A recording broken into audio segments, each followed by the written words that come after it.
Ciao à tutti et benvenuti ou bentornati nel mio canale. Aujourd'hui, on se retrouve pour une nouvelle leçon de grammaire italienne. Dans cette vidéo, vous allez apprendre comment former et quand employer le gerundif en italien, il gerundio, avec deux petits conseils et règles à suivre, et en fin de vidéo, un petit exercice. Comme d'habitude, prenez des notes, répétez à voix haute et cominciamo! Le gerundif en italien est invariable et est formé par le radical du verbe à l'infinitif, auquel on ajoute la terminaison ando pour le verbe du premier groupe. Par exemple, mangiare, mangiando. On ajoute la terminaison endo pour le verbe du deuxième et troisième groupe. Par exemple, scrivere, scrivendo, partire, partendo. Mais il existe des exceptions, des formes irrégulières des verbes qui forment leur gerundif à partir de l'ancien infinitif latin. Fare, faire, facendo, du latin facere. Dire, dire, dicendo. Bere, boire, bevendo. Tradurre, traduire, traducendo. Proporre, proposer, proponendo. Et c'est composé comme trarre, déduire, distrarre, distraire, comporre, composer, condurre, mener, traendo, distraendo, componendo, conducendo. Et maintenant, on va voir les différents emplois du gerundif. On emploie le gerundif pour exprimer la simultanéité de deux actions qui sont en train de se dérouler. Dans ce cas, le gerundif est employé seul. Son sujet est le même que celui de la proposition principale. Et il s'est traduit en français avec en plus le participe présent. Par exemple, andando a casa ho incontrato Lorenzo. En allant à la maison, j'ai rencontré Lorenzo.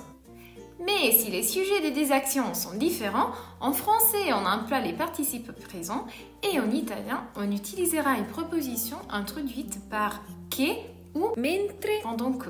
Par exemple, ho incontrato Lorenzo mentre andava dal dottore. J'ai rencontré Lorenzo allant ou pendant qu'il allait chez le docteur.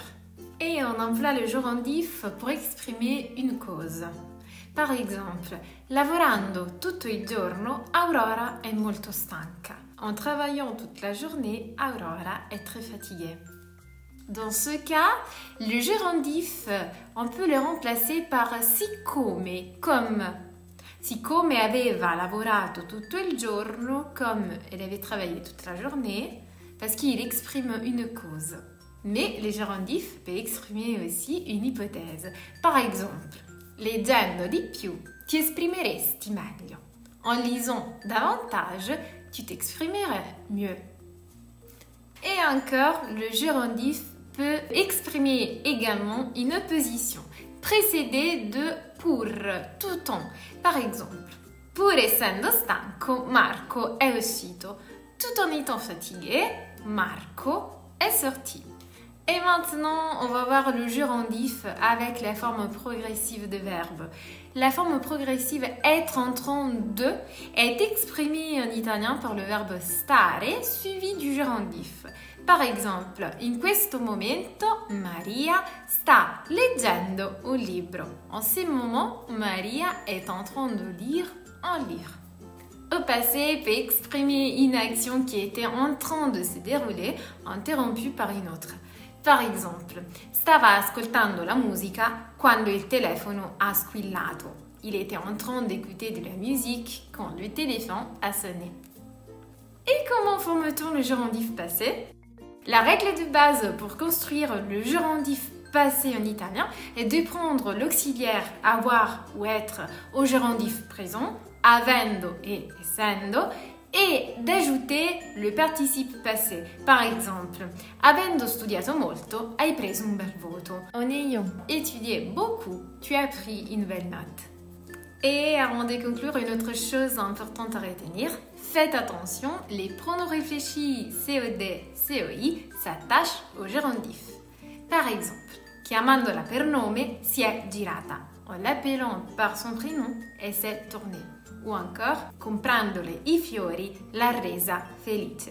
En lui achetant des fleurs, il l'a rendue heureuse. Et pour conclure, j'ai préparé un petit exercice pour vous, pour vérifier que vous avez bien compris le gérondif, et vous trouverez les solutions dans la description. Et voilà, c'est fait, ecco fatto. Vous savez désormais quand et comment utiliser le gérondif en italien. J'espère que cette vidéo vous sera utile et n'oubliez pas de vous abonner à ma chaîne pour rester toujours au courant de mes prochaines vidéos. Pour aujourd'hui c'est tout, ci vediamo la settimana prossima con una nuova lezione di italiano. Ciao a tutti e grazie!